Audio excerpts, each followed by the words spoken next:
We've heard throughout the day today and going to hear throughout the next several days. And this session is about what do you do with those? And to present this afternoon is Ray Sheen.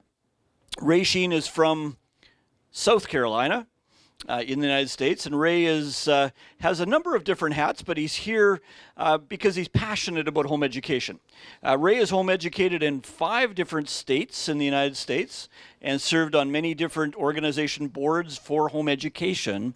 But Ray has also been involved in a lot of different planning and organization. Ray is a management guru, is sort of, kind of. So he's involved in helping companies put ideas into action. And comes from an engineering and aeronautical military background. Ray and his wife homeschooled their 2 daughters, who are now done their home education journey. But I'm just really excited to have Ray here with us to be able to share some of the things that he's learned about putting things into action from a homeschool organization perspective. So Ray, I'll turn it over to you. Thank you, Gerald. As he said, I've been homeschooling. Well, we started homeschooling in 1984. As I look around the room, some of you weren't even born then. But we've been involved with homeschooling. We've seen a lot of things that have worked right and a number of things that haven't worked right. Most of the time when we were in homeschooling organizations, my wife and I, we were in organizations that were primarily volunteer organizations. So what I've done is tried to tailor this talk around ways to put ideas into action when you're a volunteer startup organization. You don't have millions of dollars and large staffs. So let's get started with this. There's really 3 elements when you're trying to put ideas into action. The first one is the ideas. Brainstorming those ideas, getting good ideas. We've heard lots of good ideas so far today, and that's going to be a place where we would start. Once you have the idea, though, you have to decide, how do you make it work for you? What will be your plan for that idea? A plan of who, doing what, when, in order to turn this idea from a fuzzy thing off somewhere else into a reality for the homeschoolers in your country. And then that gets us to the third point I want to discuss briefly, which is implementing, actually getting the work done, achieving the goal, achieving the objective of the activity or event that you have as an idea that you want to attempt. So with that, let's take a look at the first one. Where do we get our ideas? Well, what I have found is the best place to get ideas for a homeschooling organization is from other organizations. Part of the sharing that we've already been doing this morning and this afternoon of what's working in other countries is a great place to start to get good ideas of what is working and what doesn't work in other countries. We have an annual conference in the U.S. where all of the state organizations get together and we compare what's working, what's not. What has someone tried that worked well? What did someone try and failed badly? And we're always learning from each other on those ideas. But it's not just enough to have those great ideas. I loved Irina's talk about what she's doing in Russia, but the Russian Orthodox Church isn't very strong in South Carolina. In fact, as far as I know, we have 0 churches there. So what I have to do is I have to also make it work for my location. So that's the next piece, is look to see what's happening in your location, in your country. In particular, other family or educational organizations, what are they doing? Do they do family conferences? Do they do webinars? Do they send out newsletters? How do they communicate? How do they interact? What kind of events do they create? And often we can partner with them, doing a joint activity.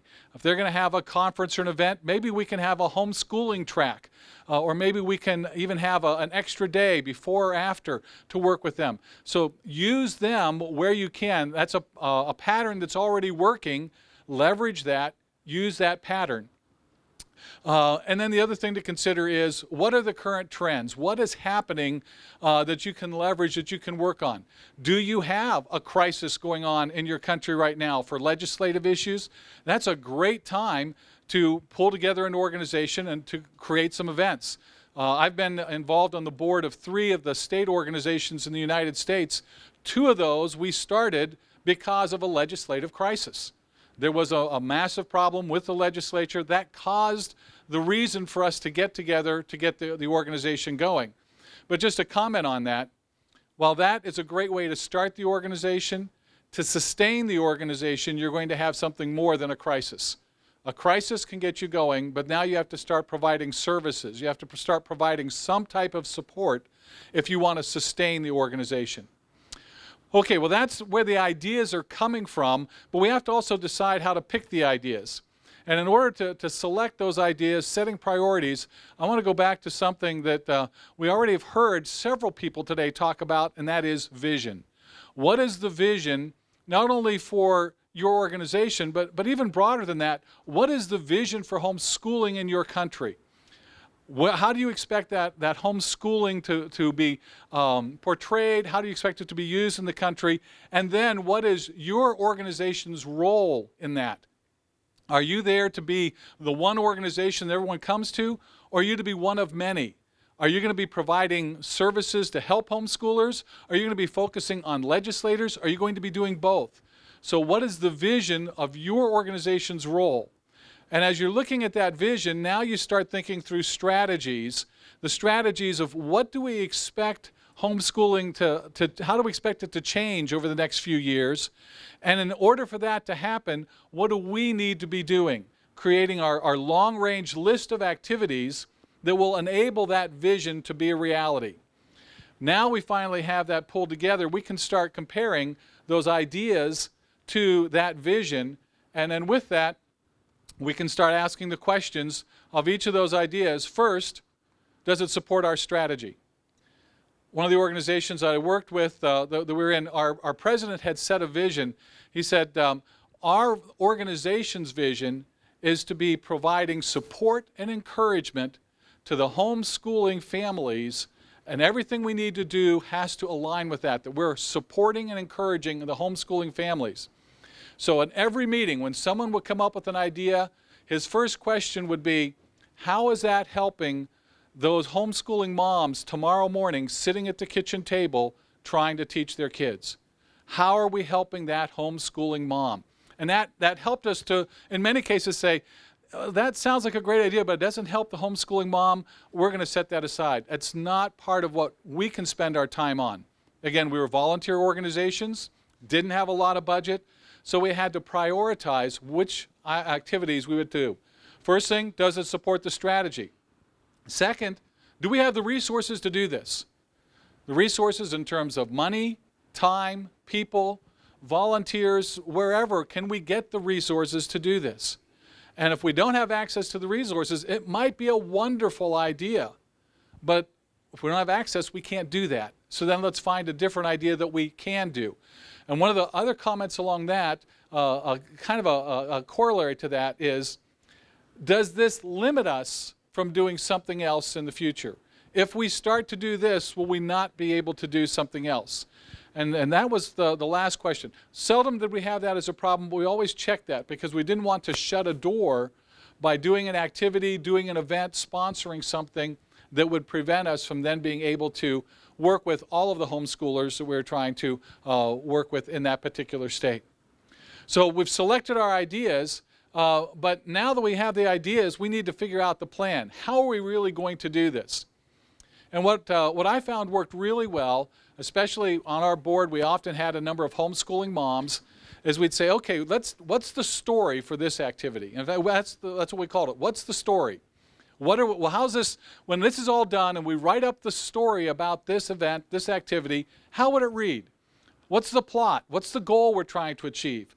What are the setting, the constraints, the assumptions, the thing around us? And of course, the characters, who's going to do the work?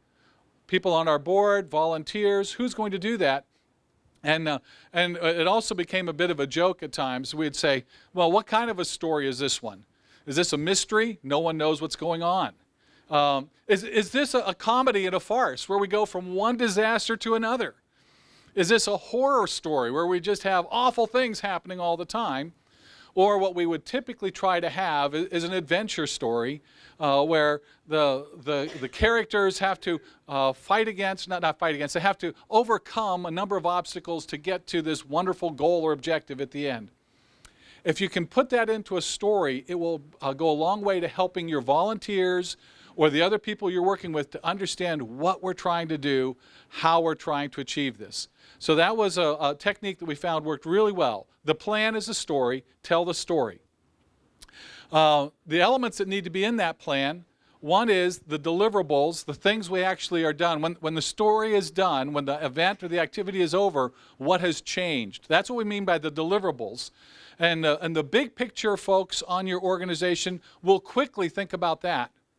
But all of the detail folks will then go, yes, but what are all the tasks and activities we have to actually do to get there? And you need both. And so we would have to do both of those. I have another little point on the slide there that says definition of done. One of the things for that is that every task, every activity, everything that someone has to do, you need to clearly identify what's the end point. What does done look like? Where are we trying to get to on this one? Otherwise, you'll have some people, especially some of your volunteers, they'll be taking off, and who knows where they're going to end up. So that definition of done helps them know this is as far as you go, and then stop. Who will do the work? That's pretty obvious. And then the timing, when does it start, when does it end? Those are all the elements of the plan. Now that may sound good, but how do we actually do that with, again, a homeschooling organization? We found two different ways that have worked really well, and I want to show each of those, illustrate them. The first one is the Post-it note approach. Post-it notes, sticky notes, whatever you're used to calling them. We would plan, in fact, our family still plans a lot of activities using this approach. Every task, every activity written on a Post-it note, along with who's going to do it, when's it going to happen. It's easy to set up, it's easy to maintain, because we'll get all those Post-it notes and we'll put them all on a wall, a window, the refrigerator, whatever. We lay them all out there. And then as we work each one, we just remove that Post-it note. That's done, that's done, that's done. It's a great way to visually organize the work. And we found when we could get that visual organization, it was much easier for people who are otherwise overwhelmed. I don't know what we have to do. There's all this stuff. How can we do it all? Put it into the picture of the Post-it notes. Works very well with small teams, especially if the team is all can get to the same location. So for one of the organizations, so we ran the Connecticut organization for several years. And the first year we were running it, it was my wife and I and our daughters. Until we were able to recruit others onto the board that shared our vision. And so we ran most of our events. We were putting out a monthly newsletter. We had the Post-it notes on the newsletter. Who's getting the articles? Who's putting it together? When we ran our conference, we had the Post-it notes on the refrigerator for the conference, keeping track of what was happening, getting everything pulled together for that. And in organizing your Post-it notes, first get everything on the note, but then organize it in whatever way makes most sense. So like I've shown here, the major deliverables. These are all the things with the facility for the convention. And then this is the second group with all the speakers. And the third group with all the exhibitors and vendors.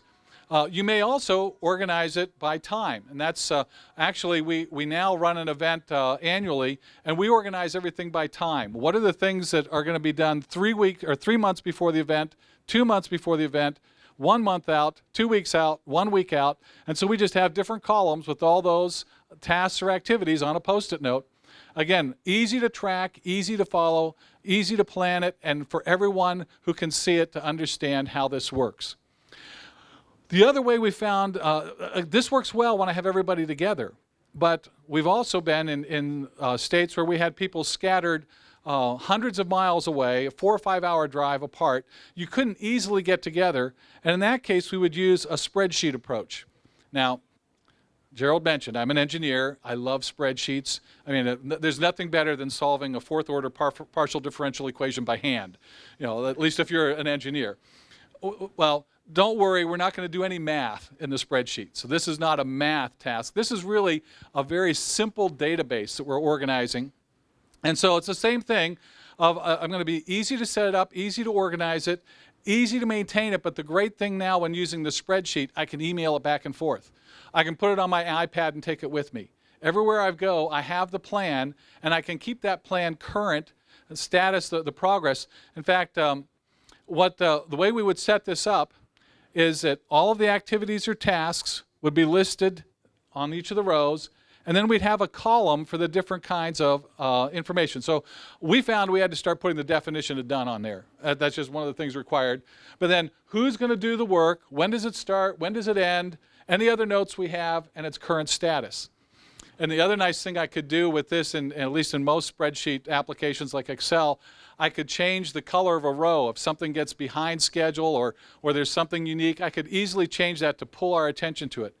We would use this when we would be doing conference calls, and when we were in one of the states, we were doing a conference, and again, people hours and hours apart. We would call in regularly to get the status of what are we doing on the convention, pulling everything together, and we had the spreadsheet, and everyone could take a look at the spreadsheet, and we would just do a quick status of each of those tasks or activities. Very simple, very easy to maintain. So those are the two ways to organize the plan. Both of them, again, I want to stay focused on things that will work with your organizations. They worked with ours, and I hope that they would work with yours. Well, now let's go to the next piece, which is we have the plan, but we have to actually work the plan. The more people you have involved, the more difficult it will be in working the plan, and communication is the problem. And one of the biggest problems in communication is that many people are not listening at any given time. I mean, even right now in this room, about a third of you are not paying attention to me. I know that. I understand that. And sometimes people aren't listening because they're thinking about what was just said, and they go, oh, that explains what happened in that when we were last week and I was talking with that speaker, I got to remember that. And while they're thinking all that, everything that was just said, they didn't hear it. So you're going to have to communicate and communicate and communicate to get that word out there. Distribute your plan to everyone, clarify your expectations. But let me just illustrate the difficulty with communication. So when you have two people on your team, there's only one communication path. That's all you have to deal with. You add one more person, now you have 3 potential communication paths. You add a 4th person, now there's 6 different ways that things can get communicated. You add a 5th person, you're now 10 different ways where they can get communicated. When I was on the board of the Iowa organization, we had 10 people on the board. If we didn't have an organized communication strategy, it was just nonsense. No one knew everyone had a different idea of what to do, when to do it, how to do it. We had to keep bringing back to, here's the plan, this is the plan, working that plan. And so we bring everyone back to the same one source of truth about this event, this activity, and one source of truth, and then we could all move on again for what are we going to do next. So we've communicated that plan out now. How do we track progress? Well, pulsing meetings, a regular checkup. Don't assume that because you gave things to people to do that they will do them. They're volunteers. And so because they're volunteers, they absolutely intend to do it. Intend. And they may get to it, they may not, but when life happens and they're a volunteer, your stuff is the first thing that drops off the list. So we do quick meetings. And now notice I said quick meetings. I'm not talking 4-hour teleconferences. If I've got that spreadsheet on a teleconference, or if we're doing it all together at a status meeting in front of the Post-it notes, we just say, okay, all the things that are underway, did any of those finish? Did we start the things we should start? Did we finish the things we should finish? Are there any problems or issues? And you go through those very quickly. It doesn't have to be hours and hours of excruciating meeting time to get to the answers. I like using the term pulse meetings with these. What happens to your pulse rate when you're under stress? It starts going very fast. Well, likewise, when I have an event and I'm getting close to the date of that event or the activity is about to happen, we quicken the pulse rate. We might be checking things once or twice a month for the convention when we're 6 months out. By the time we're 6 weeks out, we're checking every week. And in that last week, we're checking every day, maybe twice a day, of checking to make sure everything's getting finished up, everything's getting done. Quicken that pulse rate as we get to that stressful time. And then once it's passed, we've celebrated, we can then slow it down again, back out to once a month for next year's event. Also, as you're making sure that the people are working on things, go back to that definition of done. Did they actually get it done? I don't know how many times I've heard people say, I'm working on it. I'm glad you're working on it. Did you finish it? Working on it is not nearly as important as finishing it. And you have to sometimes really hone in and focus on people who are saying, oh, I've been working on it. Been working on it for 3 months. Okay, and how much actual time have you spent on it? Well, 10 minutes. But I did that 3 months ago, so I'm still working. Drive to that definition of done. Now, what happens if we get to where this has to be done? This task or activity needs to be done for us to keep this plan going, and it's not done. Well, you have 3 options. One is fix it now. Stop what you're doing, fix it. You may need to provide some extra resources or focus to get everybody working together, fix that, make it happen. Sometimes you can say, well, we'll fix it later. We'll stop with what we have. We'll take care of the rest at another time. Or you may just say, good enough, don't need to worry about it. I'll use as an illustration one of the things that we've had happen to us a few times when we've done convention planning is we're putting together a plan for the exhibit hall. And one of the things we need to have for that is, well, who are all the exhibitors? And when the person working the exhibitor says, well, I haven't actually got that yet. No, we need to know who are all the exhibitors. Get it done. Figure that out.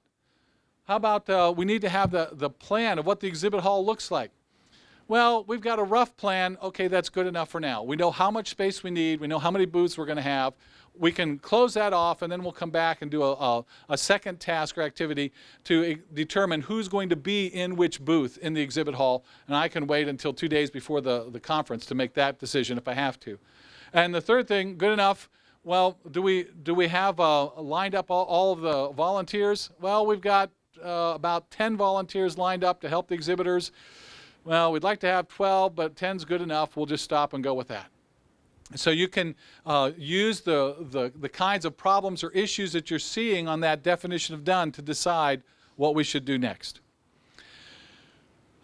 Last point I want to get to here is wrapping things up.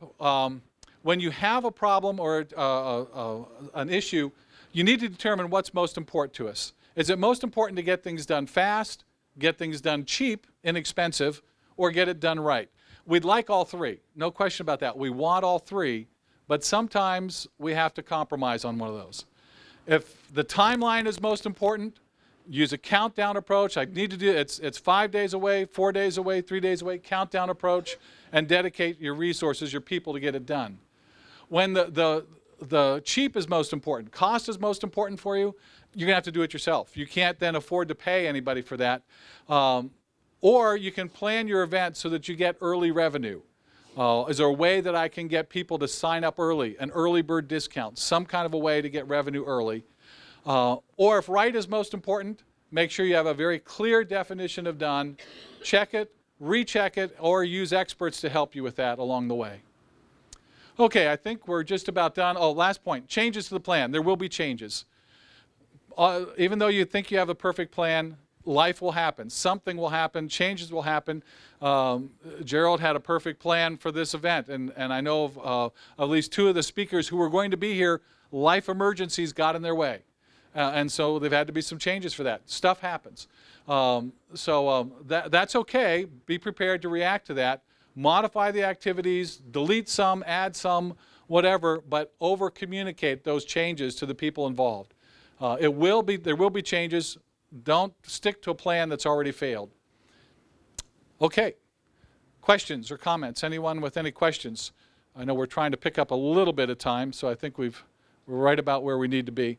But I'll be happy to answer any questions. Or if you have a specific event or an activity that you'd like to discuss more about how you would plan it or how to approach it, talk with me throughout the week. I'll be happy to sit and talk with you. I've actually done some consulting with some of the organizations in the U.S. For them on some of their activities and board issues. So I'll be happy to work with you on that.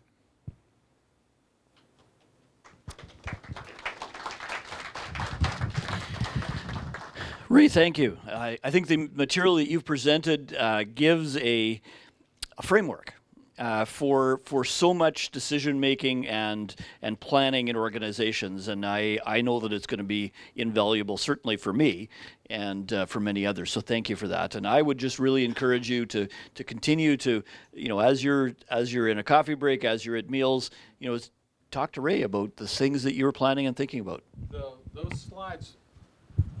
I believe those slides are going to be in the conference proceedings. So if you needed that and the notes that go with them, you'll be able to get those. So you didn't have to, I should have told you that ahead of time. Don't try to take notes. So thank you, Ray. Our last session this afternoon, we'd like to wrap up. This is day 1 of 2. Tomorrow is going to be more of a sort of the nuts and bolts of some of the things in organizations. Today has been kind of some ideas, generating the concepts, some of the background. Tomorrow we're going to talk in more detail about what does it mean to do legal advocacy and political activism and fundraising and conferences. And a lot of the things that you've heard throughout the day today, we're going to talk about in much more detail in the workshops tomorrow. So an opportunity to go through those things. What we're going to do now is I'm going to ask Davis to come up and join me. And Davis and Ray and I each are going to take about 15 minutes just to share some of our experience in leadership. And some of this is certainly in home education organization leadership, but I think in other organizations as well. Now, did we decide who was going first? We didn't? No. Well, Ray, your computer's already here. I won't be using the computer for this. Is that on now? Okay. When Gerald asked us to prepare some topics on leadership, one of the things I thought might be helpful is talking about the difference between leading homeschoolers and leading homeschool leaders. And those are very different things. And those of you who are organizing a country organization, you'll often be working with other homeschool leaders in your country, and there's some different challenges. When working with homeschoolers, they typically are looking for support. They're looking for encouragement. You're going to be focused at a family level normally, talking to moms, talking to dads, explaining to them how to homeschool, as I said, encouraging them as they're homeschooling, giving them guidance and direction. By the time you're now leading homeschool leaders, they usually don't need that. Often they've already been leading a small support group or some other group. They've been involved in the homeschooling movement. So they have the vision, they have the passion, they already know where they want to go. Your bigger question or issue with leading homeschool leaders is keeping them aligned with the vision of your organization. And they're ensuring that you've got clear boundaries for them, how far they can go, how far, or what they should or should not be doing. We had a problem on one of our organizations at one point when one of our board members wrote an excellent letter to the editor of the largest newspaper in the state dealing with a very important issue. It wasn't a homeschooling issue, but it was a very important issue in the state. And then he signed it with his name and then board member of our organization. And we told him, Jack, you can't do that. We've never even talked about this as a board. We probably all would agree with you, but this is not an issue for our organization. He said, well, yeah, but that gave me more status and more credibility. And we said, I don't care. It's not something that our organization, it's not part of our vision. It's not something that we need to engage in.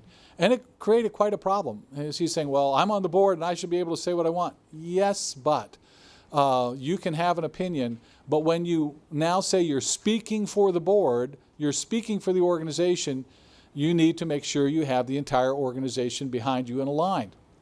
And that can be a problem when leading homeschool leaders, because all of us as homeschool leaders, we're bold, we're independent, we're ready to be out front doing whatever we need to do.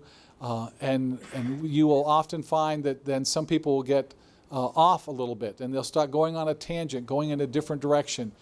You have to keep bringing those back. And so you've heard today several times the importance of having a vision for your homeschool organization. Absolutely, you need to have that. And if the people in your organization are not in agreement with that vision, then there's only two options. Either they leave or they change. Those are the only two options.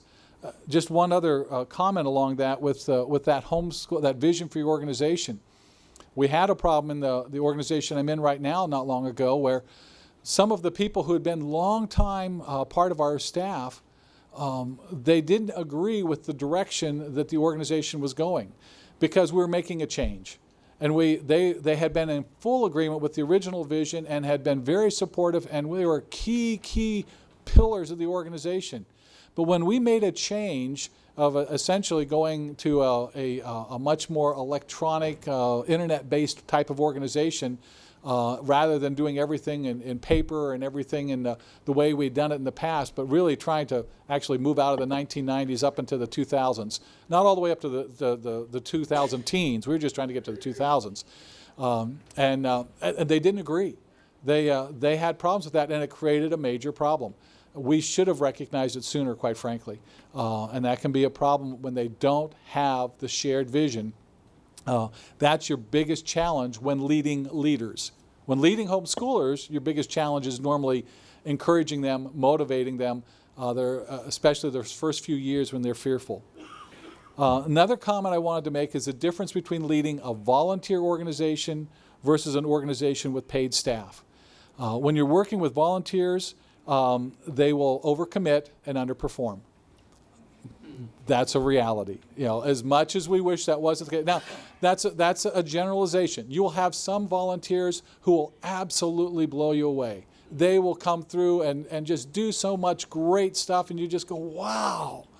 But in general, volunteers will overcommit and underperform. I recall one convention we had a volunteer who was going to be at our registration desk, and she had said, yes, I'll be there. So it's time to start the convention. She shows up for registration. She says, oh, by the way, I can only stay for an hour because I've got this and I've got that and all these other things. It's a 2.5-day convention, and she's going to be there for an hour. That will often happen. So find people, if you can, find people for volunteering who are passionate about the type of thing you're asking them to do. What is something that they do well? If you're looking for people to write blogs or to write articles for your newsletter, who's somebody who likes to write? Use them. Now you may have to edit it first, or at least give them the specific topics you need at first to get them focused. But use the people's skills, or the volunteers, use the skills, let them essentially help choose what they want to do. You'll have some people who will say, I'll do anything you want. And that's great. I need those because I'm going to put them into all the holes. But where I have people saying, well, I can't do this or I can't do that. Well, what could you do? What you can do, then use them for that. Also, with volunteers, since you're not giving them any other compensation, give them lots of praise, lots of glory. List their names in the newsletters or on the website. Thank them publicly. Give them that recognition. Make them know that they are very, very appreciated. Now, when you're dealing with paid staff, a little bit different issue. Make sure they understand, as I mentioned, the vision. They understand the vision, understand what we're asking them to do. But the key with paid staff is that they have a servant mindset, a customer service mindset. That they don't come into things thinking, well, I'm the expert, and they have to do what I tell them to do because I'm the expert. I've seen that problem with paid staff. I've also seen the problem with paid staff of someone who's I'm just here for the job, just for get the money, get the paycheck. I don't really want to do anything. I don't really want to answer the phone. Don't really want to work these issues. So you want someone who really believes in homeschooling. You probably aren't paying them well, so hopefully they have some passion to go along with it. I wish we could pay our paid staff better, but like many organizations, we don't have lots of extra resources lying about. And again, paid staff, be prepared to let them go if you need to. And that was already mentioned that someone had mentioned hire slow, fire fast. I think that's definitely a true thing with staff, because a bad staff member will create all kinds of a cancer and rot that then goes out through the whole homeschooling organization, tarnishing your organization's image. Last point I wanted to make about the leading with others and leading within the organization is, when do we want to affiliate with other organizations? And that is on what issues? We're the homeschoolers. Well, what about some of the other pro-family organizations? And Arena gave a great talk about working with the church. And in some cases, I've been able to work with churches, but in some cases, the churches didn't agree with us. In some cases, there have been other pro-family groups that want to work with us, but some not. We've had an interesting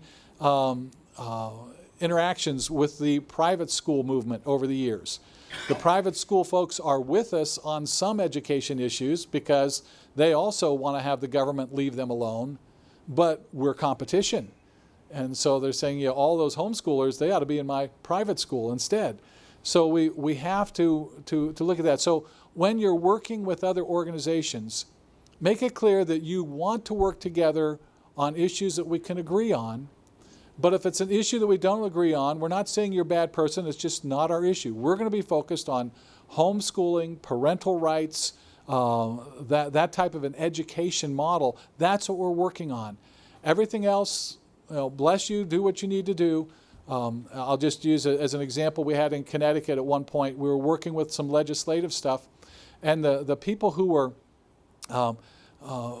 very libertarian, it's a phrase used in the U.S. of folks who don't want government involvement in anything. They were right there with us. Great. And then they said, now will you guys join us as we get drugs legalized? We said no. Whether you're in favor of legalizing drugs or not, it's just that's not a homeschooling issue, and we're not even going to go down that path. We'll deal with the things that are important to us. So join together. You're not signing a contract. You're not marrying these folks. You're working together for a common goal, but make clear what that goal is when you're working with other organizations. Okay, that's my part. I'll turn it back over, Gerald, to you. And well, thank you, Ray. I think what we'll do is we'll just keep on and have a question and discussion time at the end. Davis, you're using PowerPoint for yours? I can. I can connect to it. Yep, we can do a switch over. Yep.